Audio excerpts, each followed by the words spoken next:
बैठक मात्रै होइन, डोल्पा जिल्लाको विकासको लागि भविष्य कोर्नको निमित्त यो आज हामीले सुरुवात गरेको छौँ र मैले विगतका कुराहरूबाट म सुरु गर्न चाहन्छु।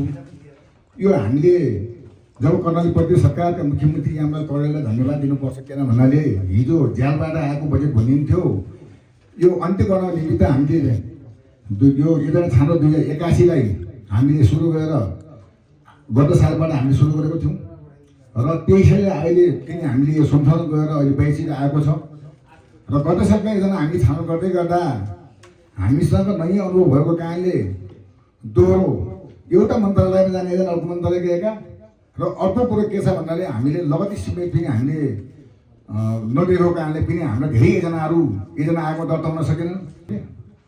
त्यसको लागि यो बैठक भनेको डोल्पा जिल्लाको विकासको लागि महत्त्वपूर्ण बैठक हो। हामीले 8वटा गाउँपालिकामा एउटा उद्योग सुरु गरौँ। त्यो उद्योग पनि तपाईँहरूको स्थानीय तह प्रत्येक सरकारको साझेदारी गरौँ। 50 लाख स्थानीय सरकार प्रत्येक सरकार हाल्छ भने कमसेकम 10 लाख पैसा स्थानीय सरकार व्यवस्था गरोस् कि। अब हरेक कार्यक्रम चाहिँ स्थानीय सरकार र प्रत्येक सरकारको साझेदारी कार्यक्रम भयो भनेपछि यो फलदायी हुन सक्छ मलाई लाग्छ।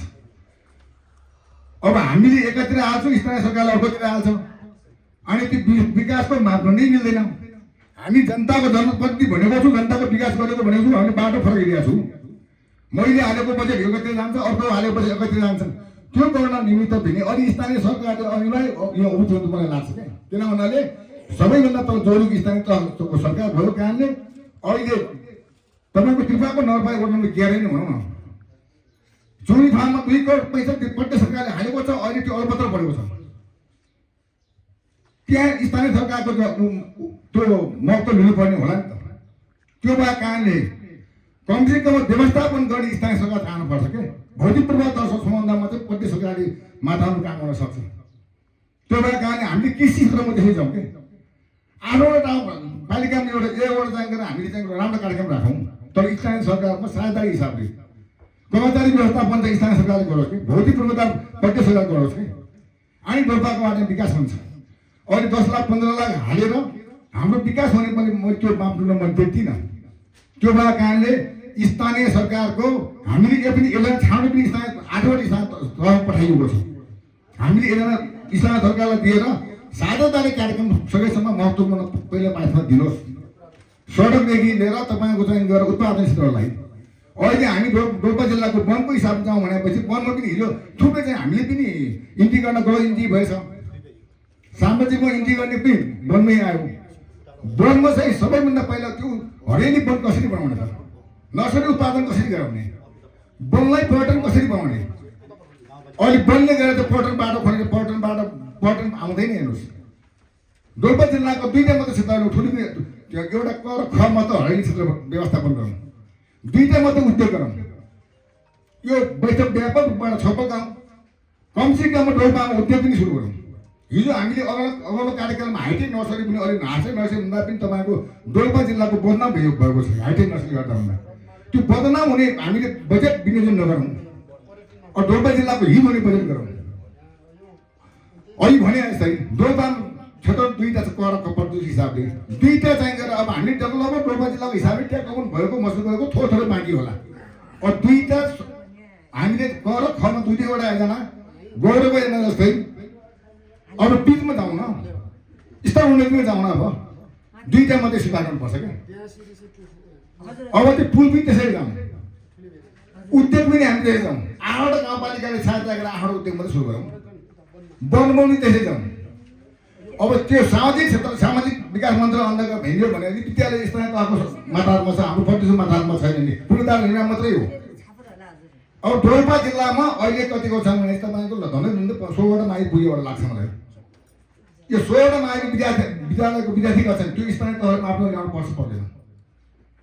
अब विद्यालय पनि मर्ज गर्नुपर्छ। त्रिपुराको नगरपालिका मात्रै चाहिँ 5वटा विद्यालय माथि छन्, त्यो कतिको लाग्ने। अब मैले लाग्छ तपाईँलाई 2टा मात्रै चाहिँ कर खमा एउटा चाहिँ गोबर बसेका चाहिँ विद्यालयमा 10-15 करोड हालौँ। त्यो एउटै चाहिँ ठाउँ 500 विद्यार्थी अन्य गरौँ। विद्यालयको नाममा चाहिँ गाडी किन पर्यो। हामीसँग 200वटा माध्यमिक विद्यार्थी छैनन्, हाम्रो लगानी थुप्रै भएको छ। त्यसको त्यसको कसरी चाहिँ हामीले चाहिँ डोल्पा जिल्लाका चाहिँ नागरिकहरूलाई चाहिँ संशोधन गर्नको लागि हामीले त्यो अब विकृतिकरण होइन कि एकीकृत गर्नुपर्छ। यसको जवाफदेही भनेको मेन चाहिँ स्थानीय सरकार हो। तपाईँ खानेपानी चाहिँ सिँचाइमा जाने सबै हुन्छ, सडक चाहिँ यता अन्त कार्यालयमा जान सक्छ, त्यसलाई चाहिँ सबैभन्दा पहिला तपाईँ कार्यालय प्रमुखले त्यसलाई सच्याउनुपर्छ। र अर्को कुरो के छ भन्नाले हामीले अब अहिलेको जनसङ्ख्याको हिसाबले छर्को हिसाबले नजाउँ, बजेट केन्द्रित गरौँ, 8वटा स्थानीय तहमा केन्द्रित गरेर अगाडि बढौँ र यो तपाईँले सुझाव। अर्को कुरो यो आज मलाई के लाग्छ भन्नाले यो प्रदेश सभाको मात्रै यो प्रणाली पनि डोल्पा होइन कि सबैभन्दा स्थानीय तहमा हुनुपर्छ। स्थानीय तहको प्रमुख अनिवार्य हुनुपर्ने बैठक हो, किन भन्नाले विकासमा जोडिएको सबैभन्दा बलियो सरकार स्थानीय सरकार हो। बहुवर्षीय योजनाहरू, कर्मगतका योजनाहरू, अलपत्र परेका योजनाहरूमा सबैभन्दा स्थानीय तहलाई थाहा हुनुपर्छ र नजिक जनतासँग जोडिएको स्थानीय तह भएको कारणले स्थानीय तह अनिवार्य हुनुपर्छ मलाई लाग्छ। किन हामीले अनुसूचित 2 को फर्म भर्दै बित्तिकै योजना सम्पूर्ण हुनेवाला छैन। भोलि चाहिँ गएर हामी प्रदेश सरकारको मान्य मन्त्रीज्यू हुनुहुन्छ यहाँ, हामीले गाली खाने काम चाहिँ नहोस् भनेर अनुरोध गर्न चाहन्छु। किन भन्नाले हामीले अनुसूचित फर्म भर्यो, त्यो पाराले योजना काट्नुभयो, आफन्तले हाल्नुभयो भन्ने चाहिँ स्थानीय तहबाट हामीले धेरै गुनासो आएको छ। यसको निमित्त हामीले अब स्थानीय तह र प्रदेश र सङ्घीय सरकार लागेर यो डोल्पा जिल्लाको हिसाबले 8वटा स्थानीय तहलाई कसरी अगाडि बढाउने भन्ने कुराहरू त सबैले प्राथमिकता स्थानीय तह होला। अब हामीले सबैभन्दा पहिला म यो भन्नै पर्छ, म सामाजिक विकास मन्त्री हुँदै गर्दा यो स्वास्थ्य इकाइ कार्यक्रम हालेको कार्यक्रम के हो भवन बनाउने भनेर चाहिँ अहिलेसम्म नीति दिन सक्नुभएको छैन। त्रिपुराको नगरपालिका वार्ड नम्बर 11 बङतरीमा स्वास्थ्य इकाइ कार्यक्रम हालिएको छ, अहिले 2 वर्ष भएको त्यो चाहिँ सुचारू भएको छैन। त्रिपुराको नगरपालिका वार्ड नम्बर 1 मा चाहिँ गलिकालामा हालिएको त्यो पनि सुचारू हुन सकेको छैन। कमसेकम यी साना साना कुरा पनि ध्यान दिनु पर्यो के, यो ध्यान दिएको अवस्था छैन। म यहीँबाट अनुरोध गर्न चाहन्छु सामाजिक विकास मन्त्रालय अन्तर्गत अब स्वास्थ्यमा चाहिँ त्यो तत्काल गरेर त्यो नगरपालिकामा गएर त्यो तपाईँ काम सुरुवात गराउनुहोस्। हामीले बजेट हाल्ने काम चाहिँ प्रदेश सरकार प्रदेशले मानिएको होला, तर कानुन गर्ने पक्षमा भनेको तपाईँहरू नै हो।